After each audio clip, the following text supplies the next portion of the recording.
I've been creating accent reduction videos on YouTube for over 6 years. During that time, I've gotten requests for a book. I always resisted because my ideas on pronunciation and how to teach it are always evolving, thanks to what I learned from teaching.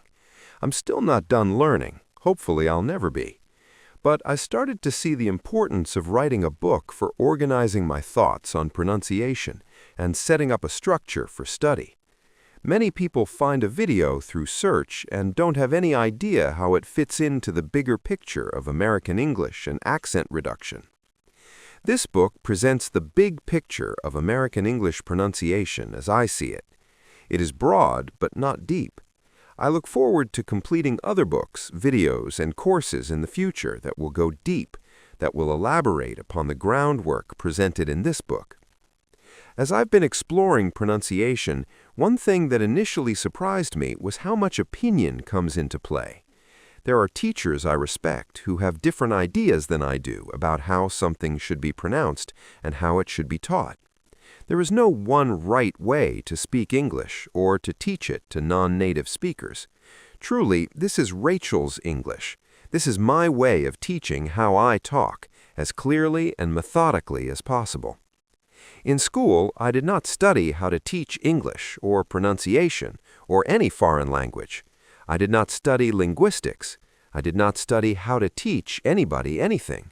I studied applied mathematics, computer science, and music, vocal and opera performance. As I became interested in how Americans speak and how to teach that while living in Germany, I came to realize that what I studied was actually very significant.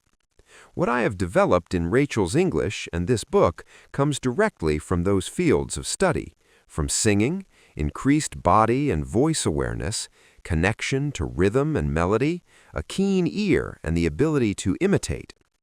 From applied mathematics and computer science, a linear and modular mind, able to break down my vocal awareness into small, teachable chunks.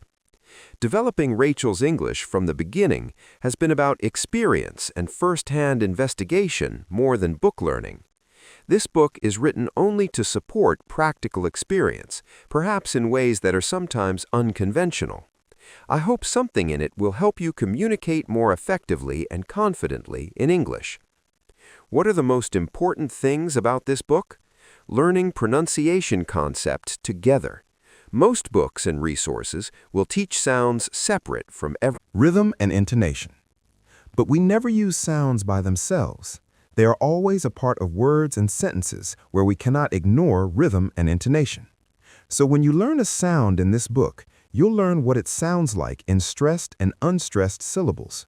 You'll always be addressing the overall character, no matter what detail you're learning. Tools for learning.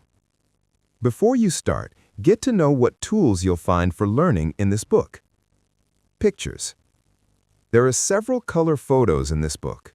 If your device does not display the photos well, consider using an alternative. These photos will help you understand what's going on inside the mouth for the sounds of American English. Each photo shows 1. The throat. It should stay open and relaxed most of the time, and the neck muscles too. 2. The tongue. This amazing muscular structure can flip up, down, stick way out. We want this muscle to be relaxed so it can move easily. 3. The teeth. I draw in the top and bottom front teeth and the top teeth on the far side of the face. 4. The hard and soft palate. The hard palate, or roof of the mouth, is in the front half of the mouth, and the soft palate is back towards the throat. The soft palate closes by lifting for all sounds in American English except for 3 consonant sounds, N, M, and NG. This means American English has no nasal vowels. This can be hard for students whose native languages have nasal vowels like Bengali, French, Haitian Creole, Hindi, Nepali, and Polish, to name a few. Symbols. You will see symbols like the. These are the symbols of the International Phonetic Alphabet. It is very important to know from the beginning that English is not a phonetic language. This means there is not a direct relationship between the letters and the sounds. You can't look at a word and know how to pronounce it. You can't hear a word and know how to spell it. One letter does not correspond to one sound. For example, the letter A is pronounced differently in these 3 words. For many more examples, check out the sound chart appendix. For people whose native language is phonetic, this is very annoying. I apologize on behalf of the English language. It certainly makes it harder to learn. Even native speakers of English sometimes have to look up the pronunciation or spelling of a word. Luckily, the IPA, or International Phonetic Alphabet, is here to help. Rather than relying on a letter to represent a sound, experts have come up with a unique symbol for each sound. You will see me use these symbols in my videos and this book. To introduce yourself to these symbols, watch these videos. The IPA helps a lot when it comes to writing sounds, but it's not perfect. There are some cases in American English where the IPA symbol used does not represent the way Americans speak. But don't worry, you'll learn about these special cases in this book. Additionally, you can look up the same word in several dictionaries and not see the same IPA transcription. This is due to a difference of opinion. Don't panic. Pick the one that makes the most sense to you, or that is in your favorite dictionary. I use these symbols, brackets, to let you know that what you're seeing is IPA. I will stress again, in general, you cannot look at a written word and know how to pronounce it based on the letters. When you learn a new word, you have to learn the pronunciation as well, by looking in a dictionary or asking a native speaker. Though there are some pronunciation rules, many of them have exceptions that are so important, or so many exceptions, that the rule isn't very helpful. To continue to make pronunciation complicated, some words are spelled differently but pronounced the same. For example, the past tense of the verb to read, I read this book yesterday, is pronounced the same way as the color red. These are called homophones, and there are many in the English language. Audio. This book comes with example audio. These are samples to illustrate the pronunciation points and to get you started on improving your accent. Listen and repeat out loud many times. You can listen to each audio file online by following its link or by listening the files you downloaded with this book. The links are clickable, but if your device does not support clicking, you can just type the URL into your web browser. All of the video. This book references many of the free videos on the Rachel's English YouTube channel and website. The links are clickable, but if your device does not support clicking, you can just type the URL into your web browser. All of the links begin with engl.io, and you can type this into your browser without https://. The videos have closed captioning or subtitles. You can turn these off or on by clicking the CC button at the bottom of the YouTube player. If YouTube is blocked in your country, don't worry. On the Rachel's English website, there is an alternate option. Just click the link YouTube Blocked above the video. Practice. Wait, practice isn't in this book. It's what you have to do. Reading this book, watching the videos, listening once or twice to the audio files, these things won't change your accent very much. You have to practice what you learn. Practice with the audio files many times. When you're working on a concept, for example, the IH as in sit vowel, drill it for 10 to 20 minutes a day. Practice the same set of words over and over until they're comfortable and roll off your tongue completely naturally while staying relaxed. Then do the same with another set of words. Do you still need more to work with? Don't worry, I'm working hard on developing more materials for you. To make sure that you hear about any and all learning materials that I develop, sign up for the mailing list. Be patient with yourself as you practice and work on your pronunciation. You won't transform overnight. However, with dedicated practice time, watching videos and listening to audio, imitating and practicing out loud, you will improve, and your listening comprehension will improve too. Make a goal. Practice 20 minutes a day. If you want guidance as you practice, Rachel's English offers one-time accent evaluations.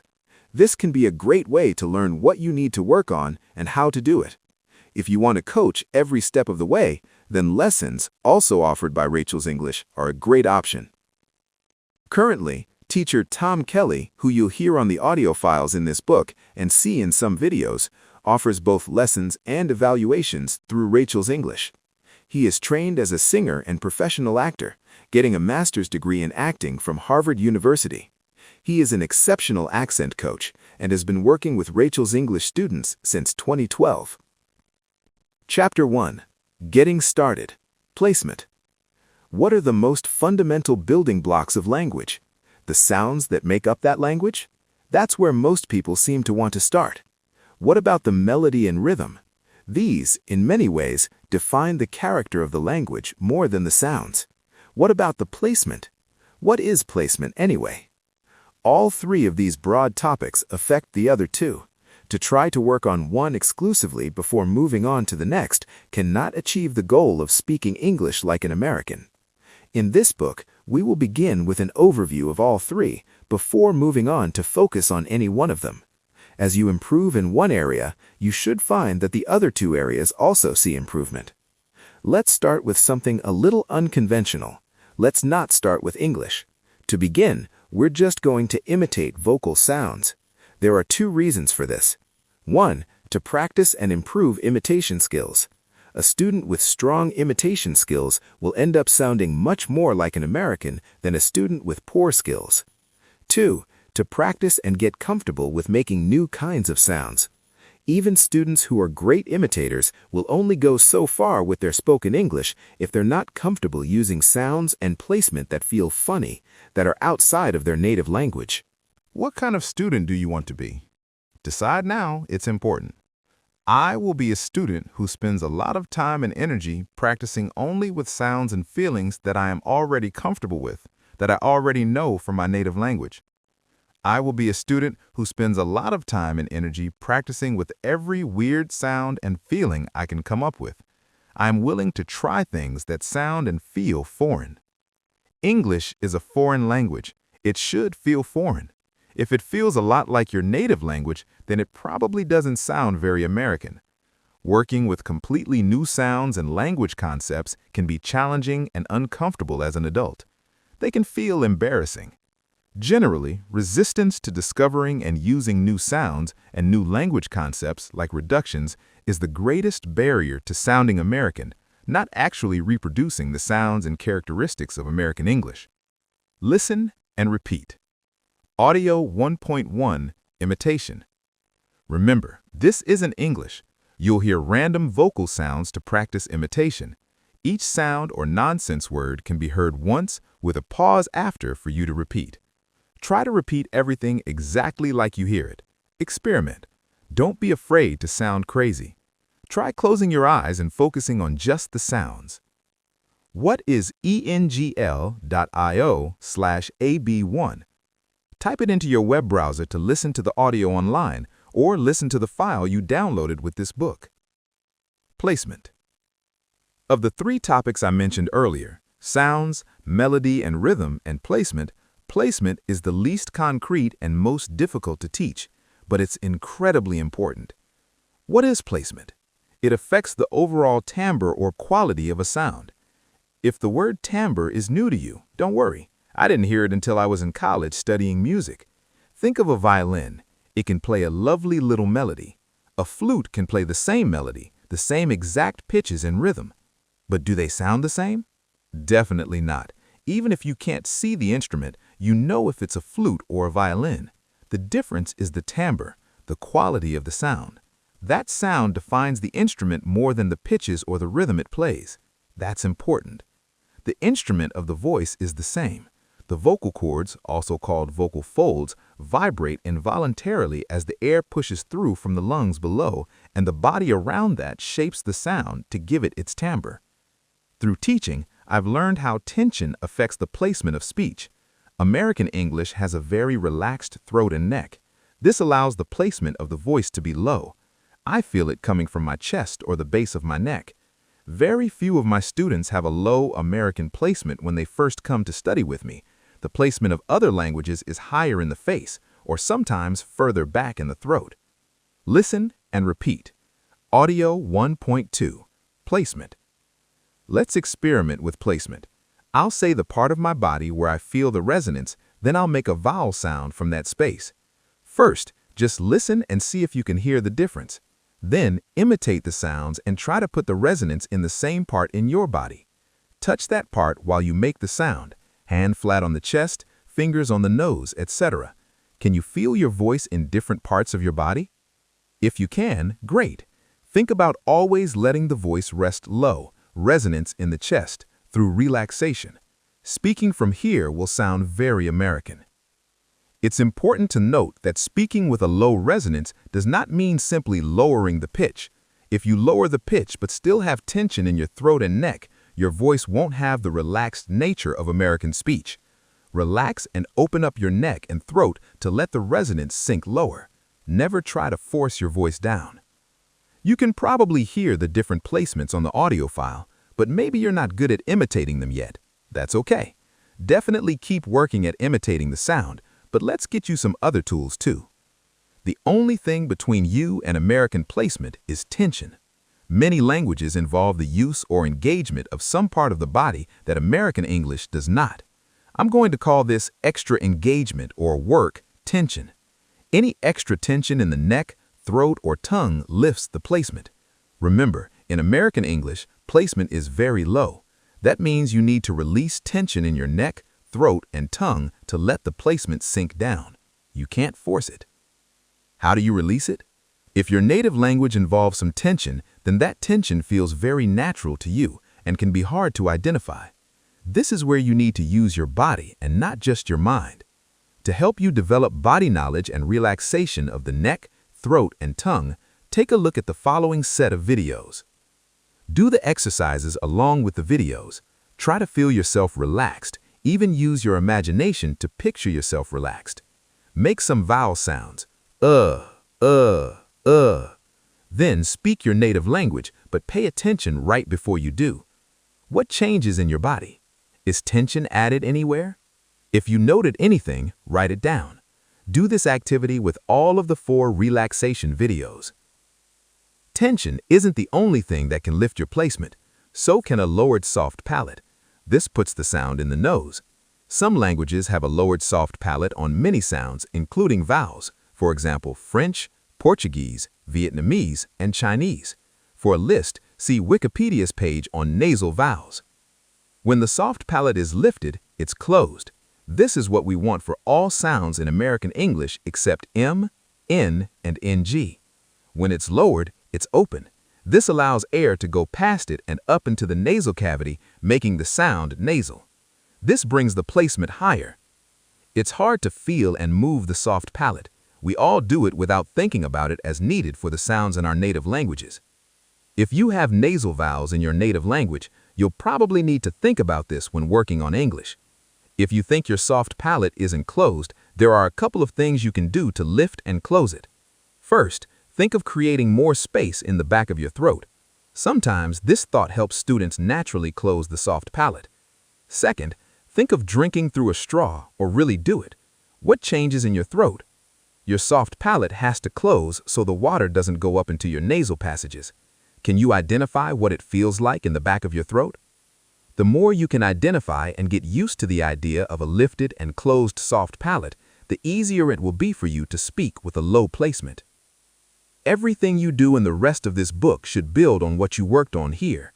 If you work on rhythm, sounds, linking, reductions, or anything else without really getting this concept of low, relaxed placement when speaking English, you'll never sound truly American. Did you watch each video and do each audio exercise once? That's probably not enough. Watch each video at least another time and do the audio exercises several more times. Let your body and mind work together, thinking about what you're doing, but also feeling it. Now we're ready to start talking about rhythm and sounds, but don't ever stop thinking about placement. Chapter 2. Introduction to Stress, Rhythm, and Intonation. Many students want to go right to the sounds. In fact, you might be skimming this on your way to the sound section. Stop. Go back. Start with placement, then spend time here with stress. This book is arranged this way for a reason. Sounds don't matter the most. Character matters the most.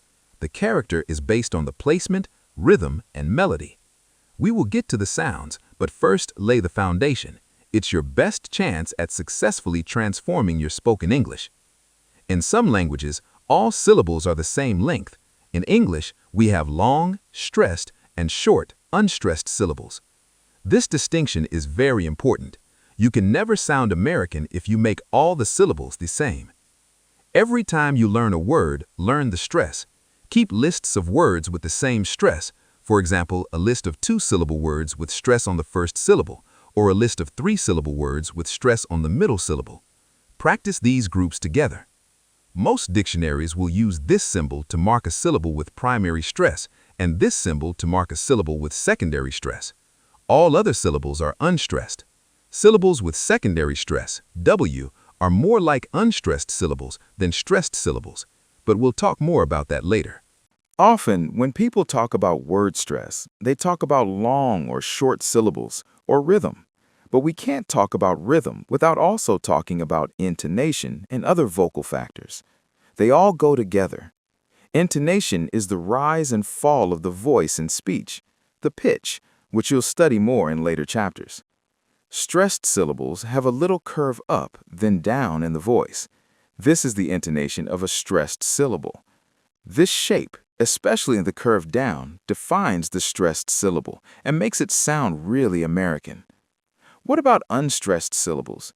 They will generally be lower in pitch and really fast, and will even feel like some of the energy of the voice is taken out. This can make the sounds in an unstressed syllable less clear.